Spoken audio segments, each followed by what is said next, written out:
we're going to go over a basic linear equation. Linear is what it's called when it's just x and not x squared or x cubed. And you see over here on the right, I've got a protocol that we're going to follow, right? This guy over here. And what I want to do is get x by itself. That's my ultimate goal. But I need to start farther away from x. That'll make everything a lot easier. And when I say farther away from x, I mean, look over here. There's a few things that make x not by itself, the 6 and the 7. Because the 7 is further away, that's where I'm going to start. So here's how I approach this. I'm going to identify what's going on here.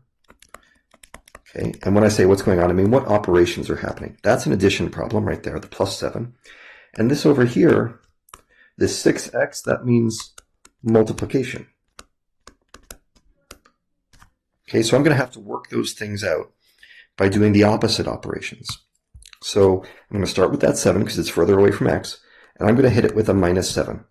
And if I do that on the left, I have to do it on the right also. I have to do the same thing on both sides. So what do I get?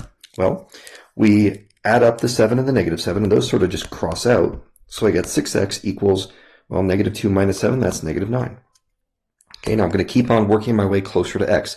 This time it's the 6 that's closest. And if you remember, that's multiplication from up top. So what I'm going to do is the opposite operation. I'm going to do division. Okay, so I'm going to divide both sides by 6. And those cross out on the left. That gives me x equals negative 9 over 6. Now, that's a fine answer. It's not all the way simplified, and chances are you're probably going to want to simplify it further.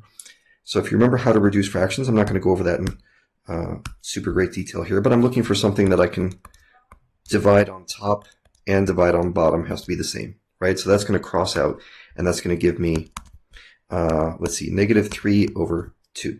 Okay, so that would be my answer. That's how to solve a linear